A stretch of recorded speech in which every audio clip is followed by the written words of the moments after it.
Lost Nation Archery and Brenton USA now presents Lead and Limbs podcast, where broadheads and brass collide, with your hosts Nick Carpenter and Blake Mallory.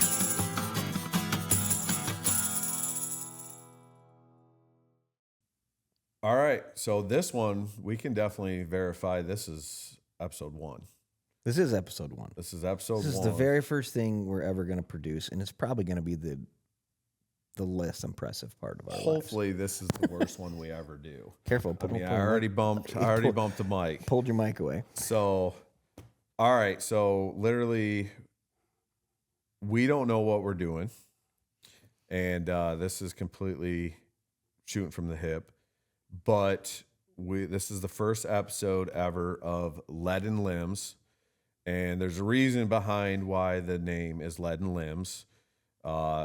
We'll go into who I am and who Nick is. Basically, the limb side of things is me. Not that. So let's go deeper into that. We're both bow hunters, but we're both gun hunters. We're both hunters in general. Blake owns a bow shop. I own a gun manufacturing company. You can kind of see where the marriage came in. But realistically, we both do both. Blake is trying to hunt all traditional now because that's what his shop is. We both did not grow up that way. No. We both were avid archery hunters forever. And if I didn't own a gun manufacturing company that specialized in hunting ARs, I probably would not be an AR. I would probably be leaning more because I still carry a recurve. I haven't used my compound in 2 years. Yeah. So I'm on both ends of the spectrum there. But yeah, So I own Lost Nation Archery, and Nick owns Brenton USA. Lost Nation Archery is a traditional archery company. It's all traditional archery.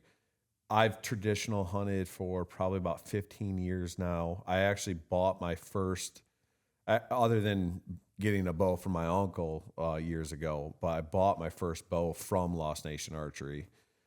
Which is cool. Yeah, which is really cool. Which the odd part is I drove down here. Actually, I think I was videoing for Miller turkey hunting, and I scheduled it so I could go to Lost Nation to go meet Larry. Yeah. And buy my bow. But I lived 2 hours away at the time. Right. Now I live 6 minutes away from where it was. But I bow hunted since I was 12. Back when in Michigan, that's when you could start. Now you can start whenever you want. But I've been traditional hunting for about 15 years, but I've been traditional hunting for about the first 2, maybe for 3 weeks of the season. Yeah. And then rut starts happening and the bigger bucks I'm after. So then the recurve goes out and the compound. He switches to everything but crossbow. Yeah. Last year was the very first year I'd never touched a compound. I haven't touched a compound now in over a year. Yeah. I'm right there with you. The only time I grab that compound is if we're going out west. Yeah. Just for distance and again, or when I'm traveling. And I've told you this before. It depends on where I'm traveling. Like last year, I went to Missouri and shot that deer with a bow, but it was a crossbow. Yeah. Because if you have 2 days to hunt, yeah, well, you're closing that window. The situation. Right. Now, if I'm home and I've got nothing else going on, I would love to kill a deer with my recurve. And I've missed a bunch. I was in Nebraska last year, and I was after a pretty big deer, but I was in Nebraska. Like, I was going into that situation anyways that I wasn't going to shoot one. Right. So I was like, you know what? Like, my dad was just like, hey, you should take the crossbow out tonight. Like, I was like, I'm like, if I go shoot a nice buck on public land in Nebraska, I'm just another guy that shot a nice public buck in Nebraska. But I'm like, if I can do it with the recurve, but it ended up not connecting. But I was perfectly satisfied with just hunting with the recurve. I did that in Montana 4 years ago. I went completely with my recurve, and we started in Oregon actually, and for elk. Yeah, for elk out there, and then worked our way to Montana, and we had tags in both. And I came home empty-handed. I mean, and I ended up going back and rifle hunting too, because again, if you draw the tag, any legal means necessary, whatever challenge you want to make for yourself, go for it. But yeah, at some point especially even in Michigan, at some point you're drawing the line, going, oh, okay. Well, I've watched too many good deer walk past me at 28 yards. That's the thing is like, yes, last year during gun season I took my recurve a few times. But if it's gun season, give me a gun. Yeah. If it's bow season, all right, great. But I will restrict myself now. I don't see myself picking up a recurve. I mean, I shot my deer last year at 28 yards. I do feel very confident at 30 yards. But I literally shoot every single day. Yeah, and that's what it takes too. And you noticed that, and I noticed that. And I think that was the most humbling thing when I picked up a recurve. I don't know, it's been 10 years ago. And you walk out to a target and you're trying to shoot a target at 15 yards and you can't hit it. You can't hit it consistently, or you might go over it twice and you're like, what changed? How did that happen?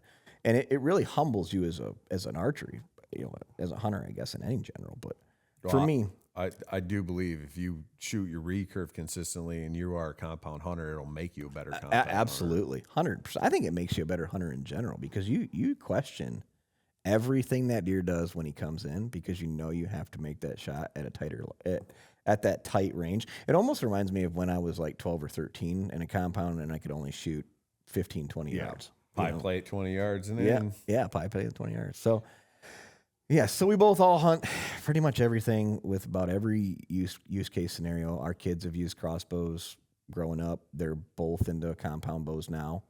Mine are. Yep. Yours are. Yep. My kids also use recurve for a little while. I still keep a compound or a crossbow for when I travel.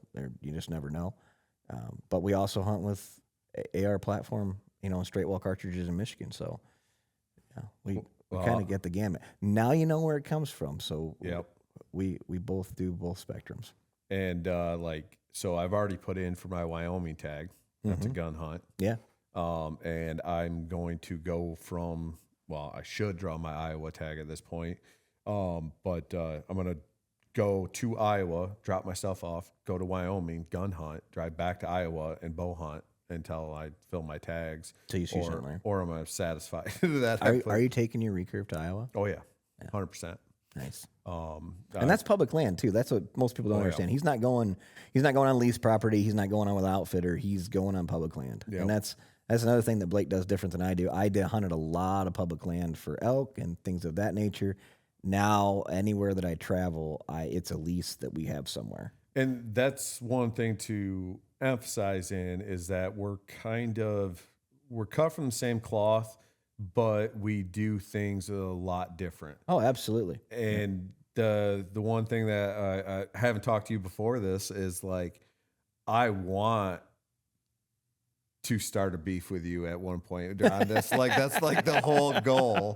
Once we start talking in regulation stuff, and I've had these conversations with you because I told you, I go, you're my friend. I'm gonna be blunt, and I'm gonna lay into how I feel about things. Oh yeah. But that's what it is. And long time ago, so as well, I've got a book published. It's called The Non-Resident Hunter, and basically, when my wife and I got married, she told me I could go on as many hunt trips as I want as long as I don't touch the savings account. Oh, there you go. And so, I said challenge accepted, and kind of took that to extreme. There's years where I've gone on 4 or 5 hunting trips in a season. I take it right into January into the muzzleloader in Ohio. I've gone. I mean, this. I've gone bow hunting down in Ohio in February just to say I have. Absolutely. Yep. So. Yep. But we'll take advantage of anything. I mean, last year I didn't draw. I put in for a point for Kansas, which was stupid, and I'll never do that again. And because I thought I was going to draw my Iowa tag, and I did not last year. And then so I ended up going to Nebraska. You ended up going.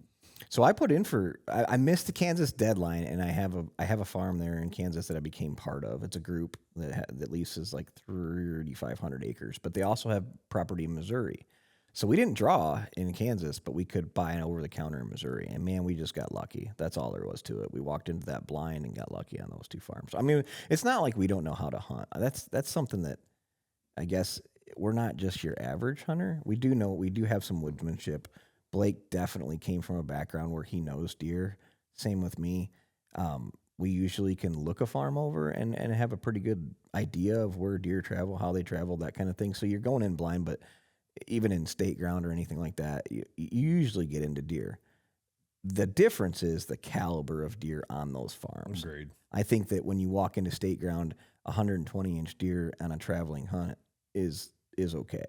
Where sometimes when I'm on those other farms that I'm leasing and stuff, if it's not 150 inches, I want to see it grow. It has the opportunity to do that. Yeah. Yeah, I think that's the biggest difference. Yeah, and even every public land that I go to is cut different as well. Well, yeah, too. Indiana, Michigan, Yeah. and Ohio's public lands are completely different. Back when I started hunting Ohio, before everybody hunted Ohio public land, like you know, a 120 you'd let walk, but now you see a good, if you're flirting with a 3.5-year-old, you're probably going to shoot. Well, let's talk about. I mean, you've hunted in Indiana, northern Indiana, and that area gets pounded by everyone there. I hunted northern Indiana one day. I bought my tag. I believe I bought my tag on a Thursday and a Friday, and I shot my deer Sunday morning, and I waited for the wind was right. But with that being said, that took me 3 years of scouting right to pull that trigger. Well, you were finding sheds in that public land for 3 years. Yeah, that people. So you knew the deer were in there. Yeah.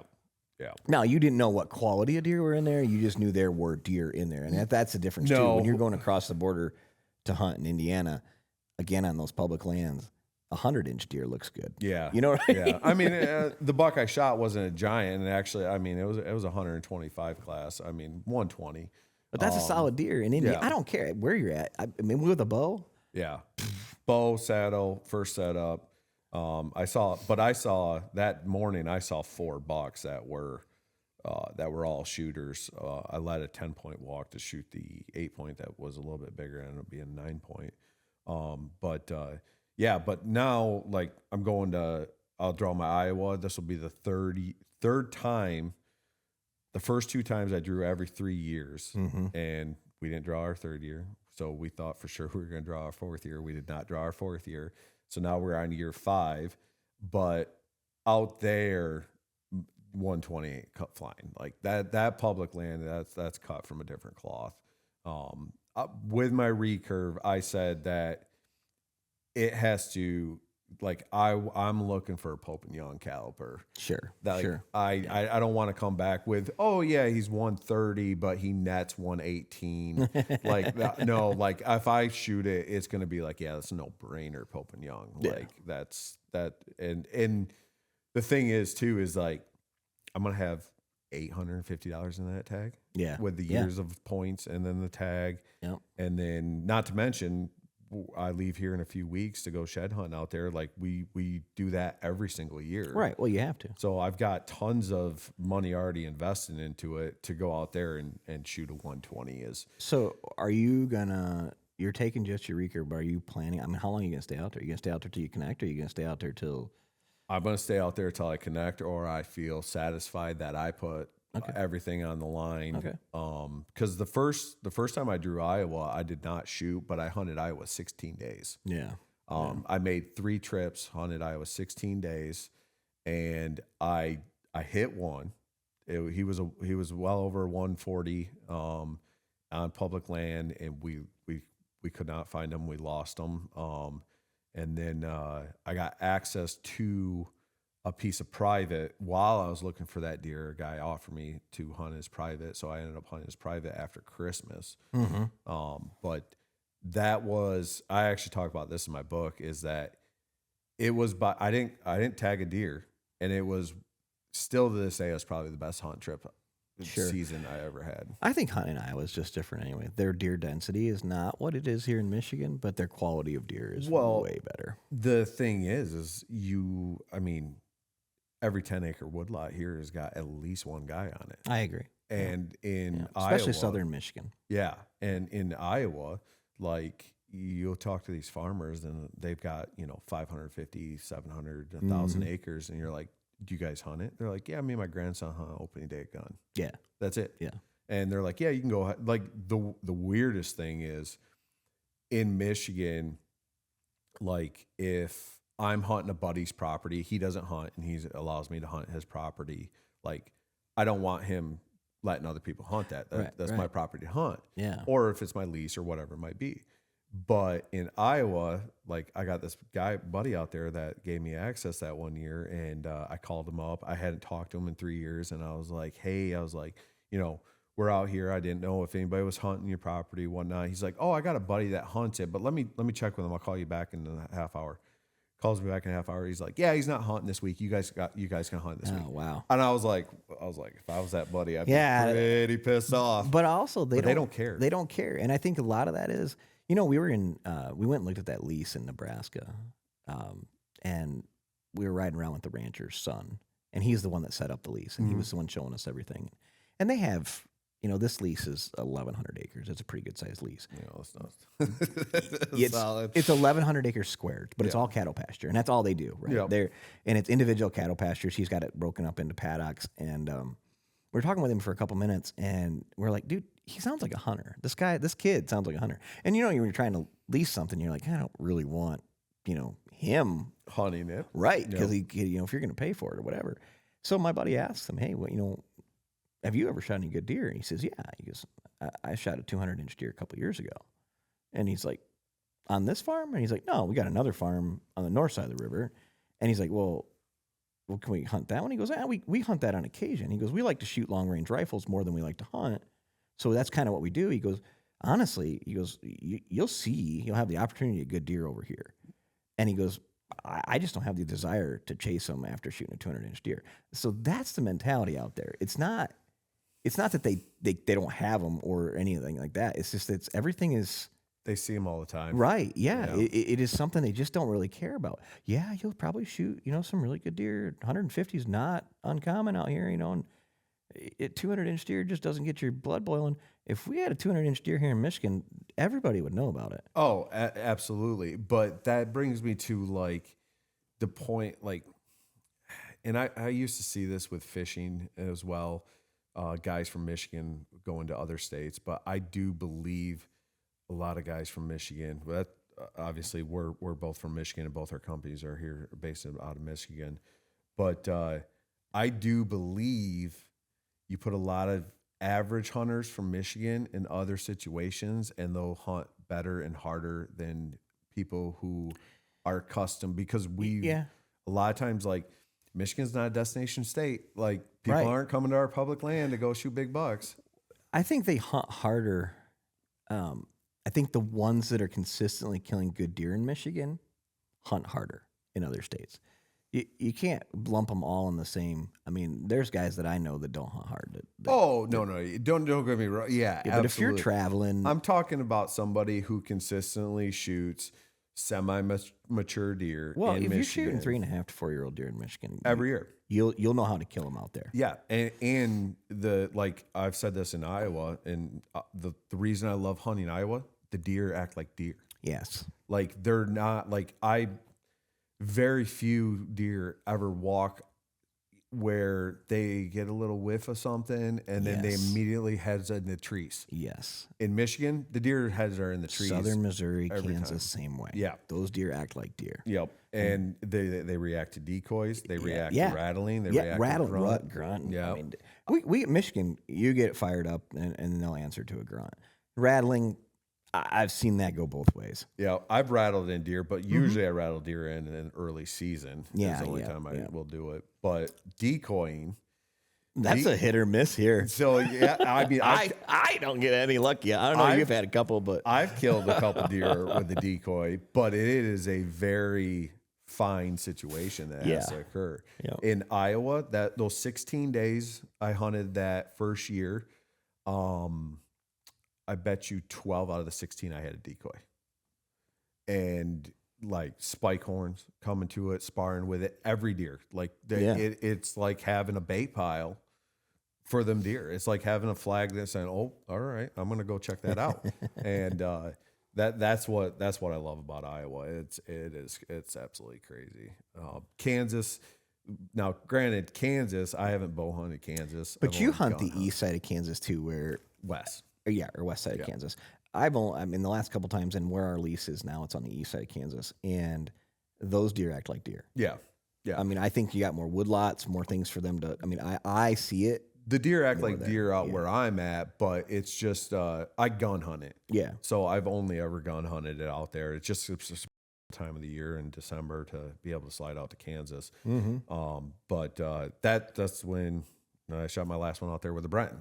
Yeah. So I mean, it doesn't matter what opportunity I've got, but yeah, it's I mean, I'll hunt anywhere, but that's the thing is you've done it. I haven't. Elk hunting, I haven't got into it. Yeah, we did years of that. My dad, from the time I was 13, 14, I was 14 years old when the first time we went. And we went every other year until I was in my mid-20s. In Colorado. Yep, Colorado. Yeah. But we didn't know how to hunt elk. Yeah. We didn't really watch any videos or do anything like that. We hunted them like we hunt deer. We would take tree stands and Oh, really? Yeah, I mean, And you sit on them. and I'll tell you, Dad killed one cow and never had an opportunity to bull. And I killed one cow out of a tree stand there. And then he did have some opportunities when he took some friends with him a few years after we did that they got into some bulls, but never. It wasn't till I went to Montana with a friend of mine, and he was like, "Hey, I want to take you elk hunting up here." He was in Montana native, and he introduced me to actual bugling and how to call. Yeah. And I'm a really good caller in general for most things, so turkeys or anything like that. And it was second nature for me to start learning elk calling, and then it was like, oh, I want to bugle all the time. Well, and that's the thing is like I've had so many people like you got to get into elk hunting. You love elk hunting. You got It's addictive. Well, the problem is I don't do anything half-assed. Like Yeah, you're gonna spend. You're gonna spend $5,000. like I've got a lifetime of equipment into whitetail hunting, and so it's a rush though. The first time we ever bugled in a bull on public land, and my cousin and I, we just got really good at calling, and we would team up. And my dad would go another way, and he would hunt in a tree stand or sit all afternoon, and we would just team up. And the first time we actually bugled one in, and he was bugling, I would bugle, and the bull liked his bugle better than mine, so he kept ripping, and I snuck up in there and shot that bull, and him and I were on cloud nine. Because you pulled something off the public land, and it wasn't a giant. It's still one of my best bulls. But I mean, after that, it was like a light switch clicked. No. And every year, Montana, didn't matter if we were in Montana or Colorado, I was calling in bulls. I mean, consistently. That one year in Colorado, we went 4 for 5 in 4 days.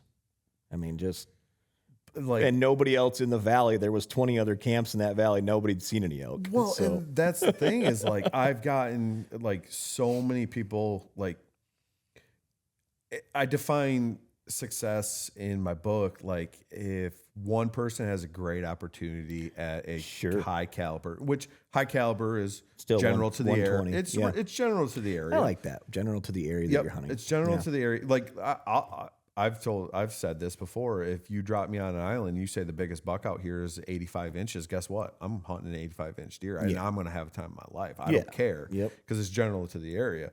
But I've seen so many guys, good hunters, normal hunters, laid back hunters, all different calibers. Oh, we're going elk hunting. We're going to go they get back.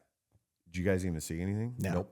Like, and I'm like, and that's discouraging. It'll beat you down. Yeah, and guess what? Most of them don't ever go back. No, that's the only time they've ever done it. We've taken lots of one and guns. Yeah, or one and dones. One and done. Yeah, and that's why I've shied away from it. Yep. Now, if like my dad and I've got a buddy who lives in Colorado. He actually just moved now, but if he would have been like, "Hey, come out here and go elk hunt with me," that's different. Yeah. Like I would have absolutely probably ponied up and figured that out, but.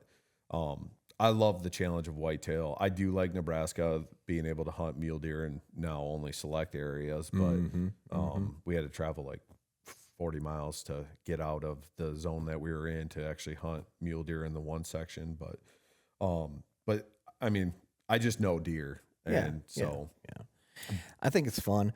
I don't get as big a kick and I have to do that drive to Colorado or to elk hunt. You know, like last year I had the choice between I pulled a Montana tag on accident. My dad and I did, and we didn't even make it out. Yeah, and that's awful to say that, but I ate that tag, but I was hunting some good deer, some whitetail deer in different states, and I had to stay on them. Yeah. In my opinion, I had to stay on them. You know, and it's not a guaranteed thing. I mean, not a guaranteed thing that you're going to shoot something for a whitetail either.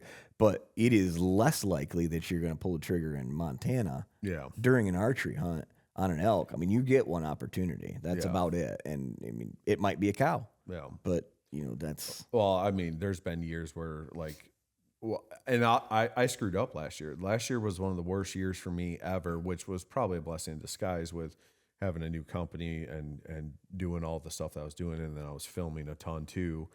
which I filmed in Montana and Oklahoma last year. But I had the least amount of tags I've had in 15 years, at least 10 years last year. And the only one I got was actually, we found out we didn't draw Iowa at like 5:30 on a Friday afternoon. Yeah. And I was devastated. Sure. Yeah, I remember. I was absolutely devastated. And that was the last night by midnight, you had to apply for the archery tag for Nebraska. Yeah. And which is like $7, which you can still get the over the counter or whatnot. But right. We immediately shifted, put in for that, and then we got drawn to be able to buy our archery tag for the statewide, however Nebraska's changed their whole thing. Nebraska's so wild. I was looking into that again the other day. So you can get one no matter what, but you're gonna pay I think it's $1,200 or something. Yeah, but you can also get in the draw. Their rifle season is first come first serve, even for non-residents. Residents get to buy them earlier, and then they open it up again for nons. And nons, like, I don't remember what the cost was. It wasn't even the cost, but they were like, yeah, usually they sell it within 2 hours. So you got to be online waiting for them to hit in order to get a rifle license out there. And it's different. So I hunted the last time I went to Wyoming, this Wyoming trip. So yes, this is public. But we have access through a farmer that has landlocked the public land. Yeah. So I shot my buck on public, but it's landlocked. Yeah. Like the only way to get in there. The only way to get in there is through the farmer. Yeah. But we knew this Wyoming trip, we kind of only look at it as like a 3-day trip. You got a gun, it's pretty open, and you're usually shooting a mule deer. Yeah. So it's you usually like if you really want to be picky and give it 3 days, yeah, you can pick out a good one. Solid. Yeah, you shoot a solid one. My buddy shot a 190, but that's haven't big. Shot anything that caliber ever.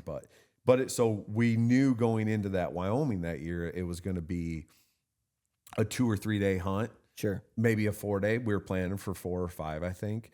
And so we bought rifle tags for Northwest Nebraska. Don't do it.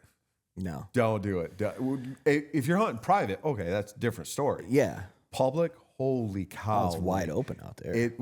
There's trees and valleys where we were there, but man, every parking spot had 4 to 5 vehicles in it. There was guys walking everywhere. I think we're definitely gonna do archery, but even that cattle farm, looking at that, the way I looked at it, with a rifle, your opportunity is there. Yeah. I could see you pulling a pretty good deer there with a rifle.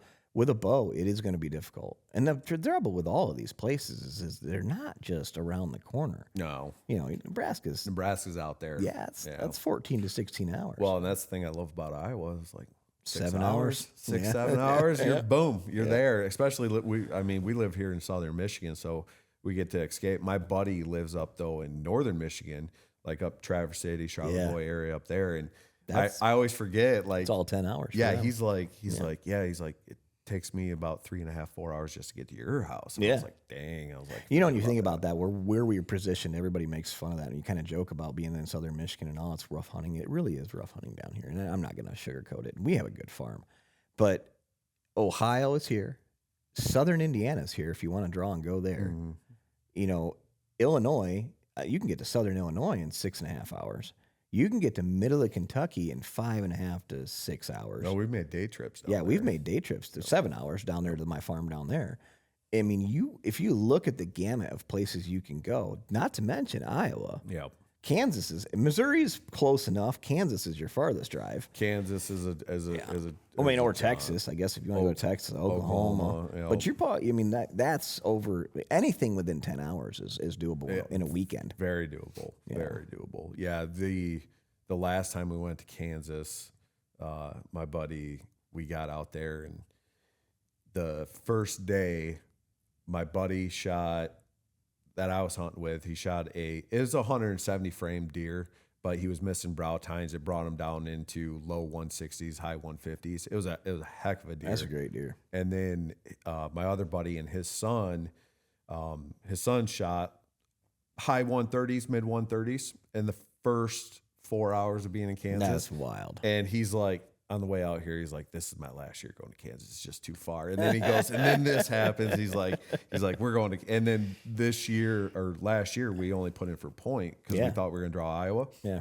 And I called him like December 5th, and he's like, "I go, we need to remember this right now from here on out, what it feels like not to have a tag in our pocket in December." And we're both like, I'd love just to get out of the state and go do something. And Yeah.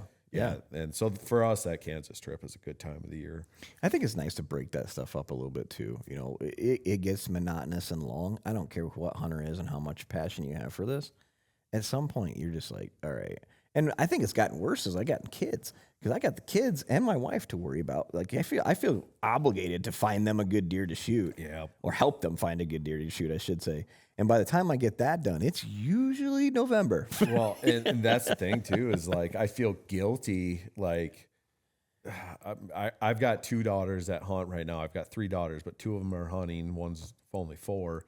And like, I feel guilty. Like I'm like, I probably should bring Piper out, go hunting. But I'm like, I got this one buck I'm after. And it's like, so you find that fine line. Which I think I've essentially just turned over this home farm to the family at this point. I've managed it with my dad for years, and I kind of come to the conclusion that I've got 3. I got my wife and 2 kids, and then there's a couple of nephews and cousins that are all hunting this too now, and if they want to hunt it, and I'll just help them find a deer. Now that's not to say I still put cameras out. If something really good, if 170 shows I would up, wrestle my father for a chance to shoot that deer, because he's usually the one that gets a chance. The biggest deer on the farm usually goes to my dad, because he puts in the time. The hardest. He puts the time here. He doesn't travel as much as I do, so he puts in the time here. Yeah, it's like next year I'm hoping to have Kansas, Wyoming, and Iowa, and I've already said like I'll just take the camera and hunt with the kids here, unless hey, like I said, one of those good bucks pulls in. You just and we've got a lease together up in Union City too. I mean, you never know. There could be something there. You just don't know what's going to show up, and that's the cool part. It's less likely in Michigan to happen, but it's more likely to happen in all the other farms that we have. Yeah, for sure. I own one in Kentucky, and I still lease a farm in Kentucky with another friend just to kind of help him have a good place to hunt too. And that lease, you just never know. Sometimes you get in there and you get the cameras rolling, and there's a 150, 160 in southern Kentucky, and I got one in the mountains, and we've had some great deer in the mountains too. So, well, I mean, I'd never seen a 170 in Michigan until just a couple years ago. Yeah, and it just showed up. I actually showed up. I think it was October 23rd, and I was in California at the time, and trail camera went off, and I was like, "Yeah, we need to get out of here." I still think trail cameras are probably the worst thing that ever happened to hunting, but I wouldn't go a month without them. Well, it's just like anything. It's like you probably back in the day, people loved horse and buggy. Yeah, and I love the wind in my hair, and then they came out with cars. It's like, well, you got to do it. Yeah, like, I mean. Yeah. So. It's one of those things. I think I listen to the Higgins podcast quite a bit, and he bashes on. He doesn't bash on them. He doesn't like drones, and he's got certain reasons he doesn't like drones. And I think he's not wrong. I think drones in the wrong hands make hunting way too easy. But using a drone for business, I could see it. We own a roofing company too, and I mean, you could see that when you're hunting with a drone, or when you use a drone to do anything more than recover a deer.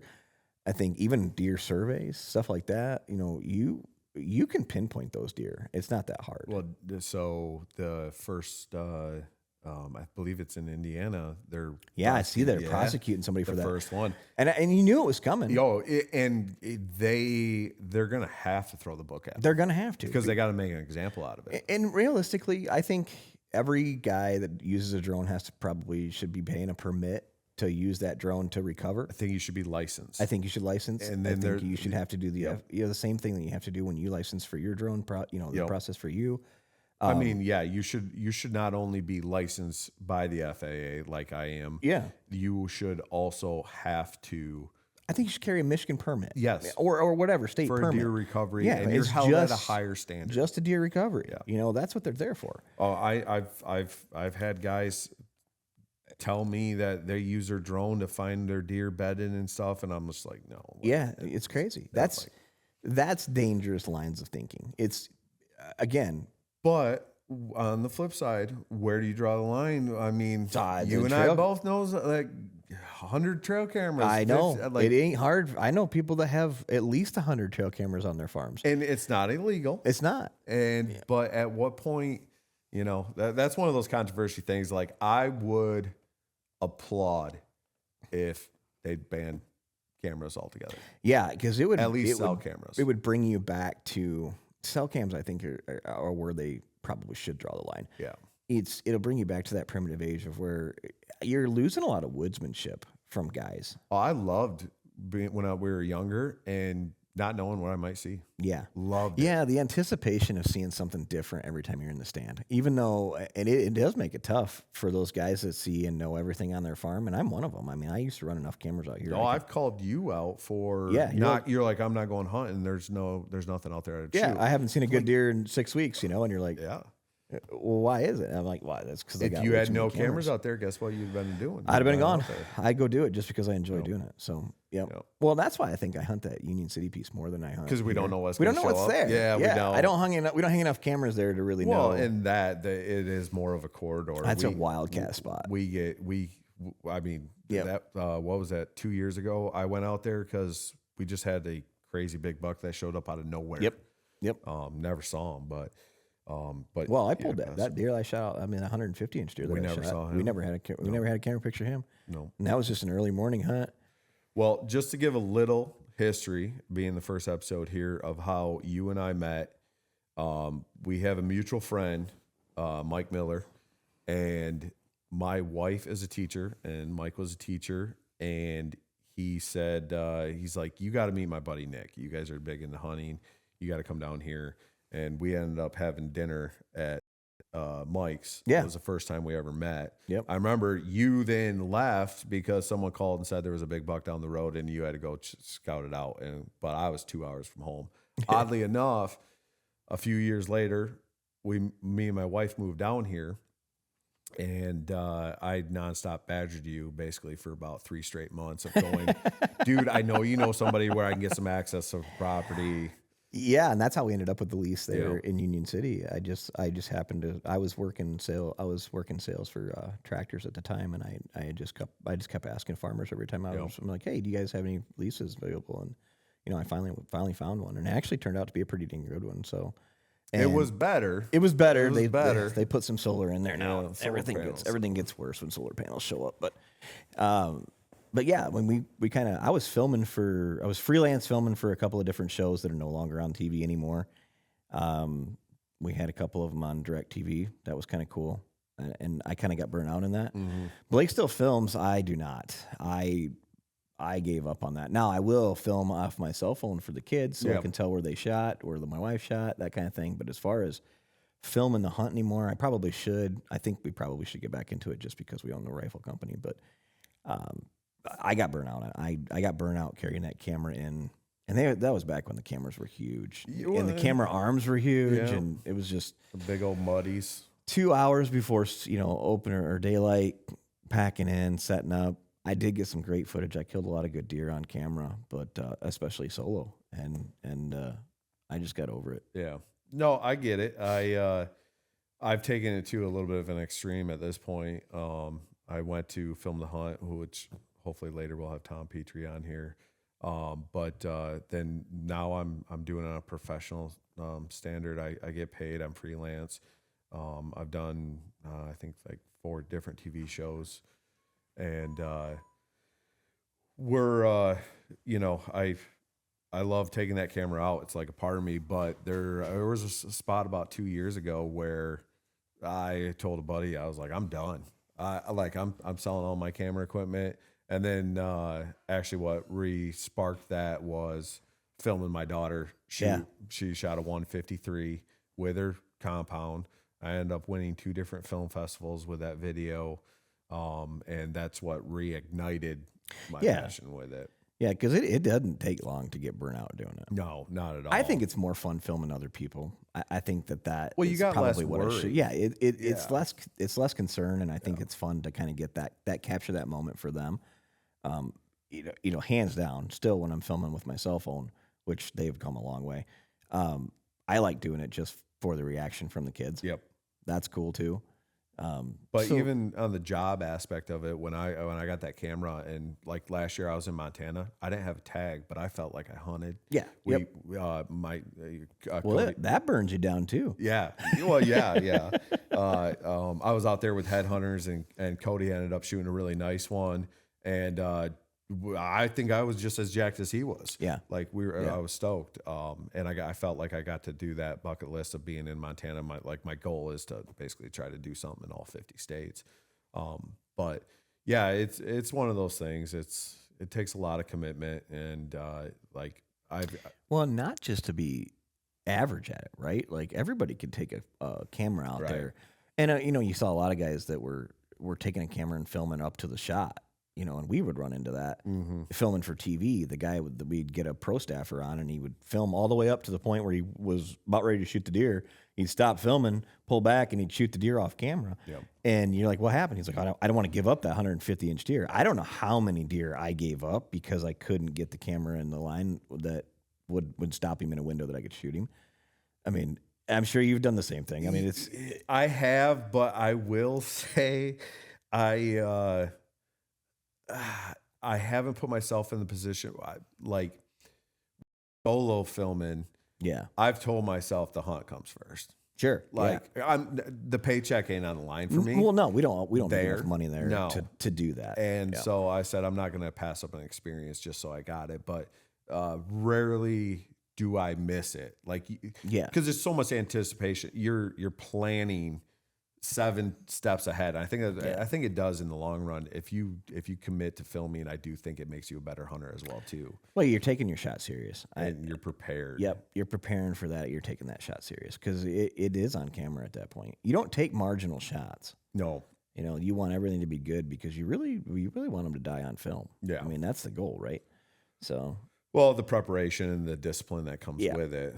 I had a buddy that would come over to my house, but I'd get back, hour after dark, and then we'd be talking and have a beer, and he'd watch me put 10 batteries on, and then they'd start dumping footage, and he's like, forget that, man. Yeah, I know. We all did it. It just is, and kudos to Mike Miller. I mean, he's filmed some really great stuff. That's kind of how we got together, and he wasn't, the deer he shot before his kids were born,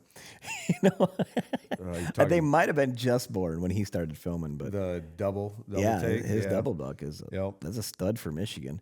That was back when we didn't have near the hunters around him and I, and there were some great deer here. Yeah, this place has exploded. Southern Michigan in general. Yeah. Michigan's losing hunters left and right, but they aren't losing them down by me. I don't think anybody's quit. No, it's crazy. But yeah, Michigan, we got a whole bunch of stuff down the road to talk about. Michigan is going to tagless now. I don't know if you saw that. I did not see that. Yeah, you can do a digital. A digital tag now? Yep. Oof. You don't have to have a physical tag. That'll be interesting. You still have to, but where we land on the baiting rule? Last I knew, it's still gonna happen. But the thing is which blows me away that I got all these people so excited that baiting's coming back, and I'm like, oh, you live in Kent County, you won't be able to bait. Because they're putting the stipulation that CWD's been found in your county. Okay. So we'll see if that stays true. Yeah, it'll be interesting to see what they do down here.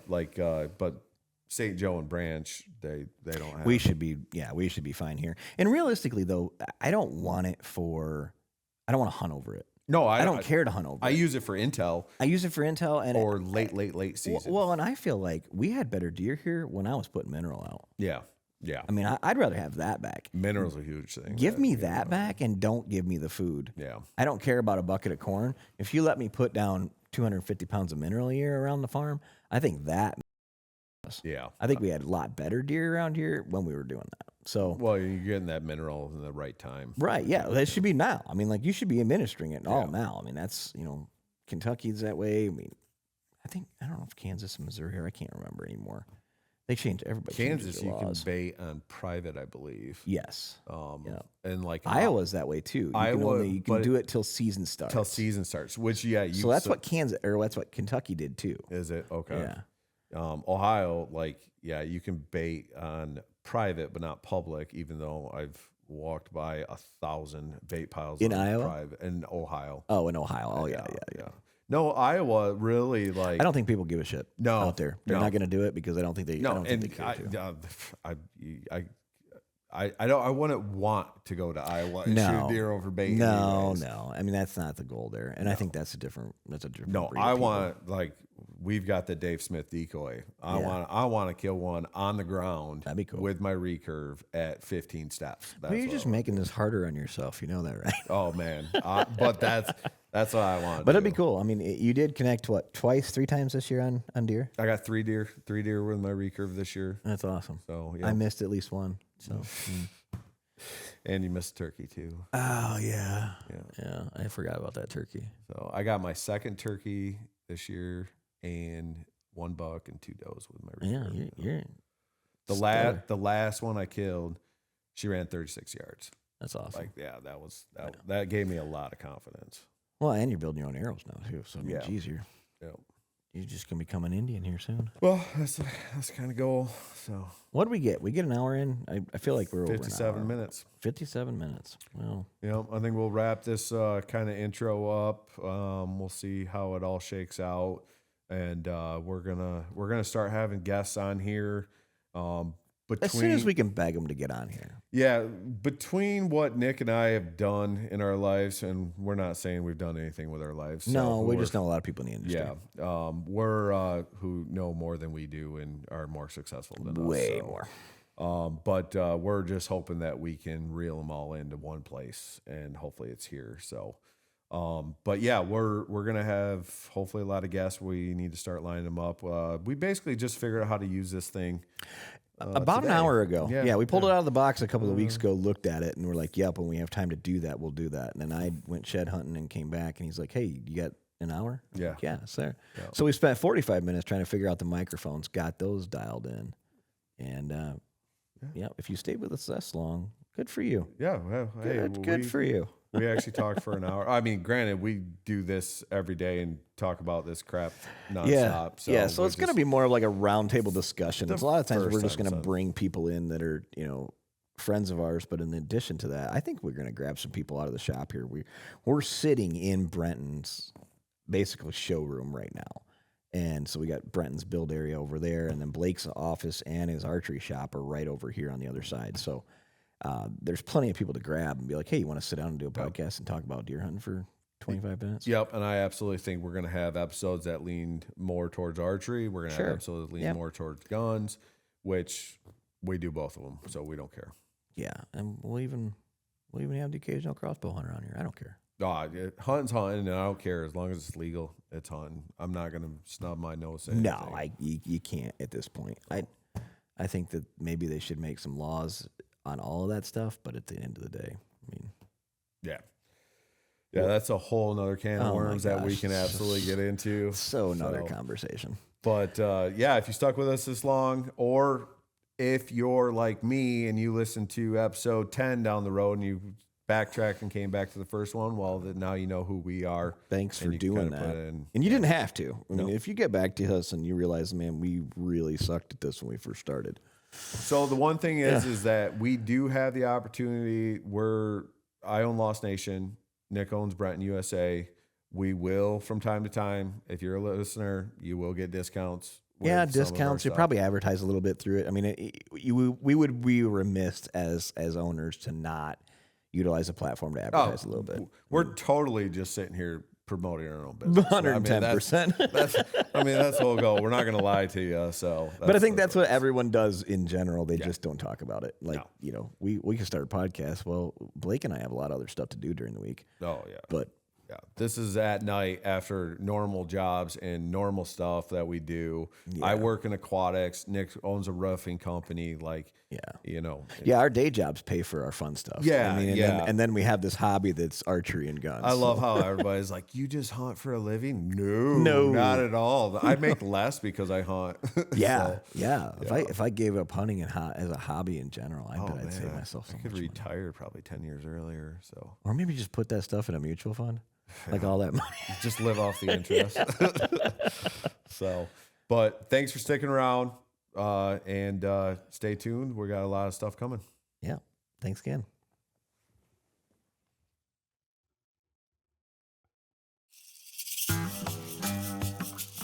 Thank you for listening to Lead and Limb Podcast, brought to you by Lost Nation Archery in Brenton, USA.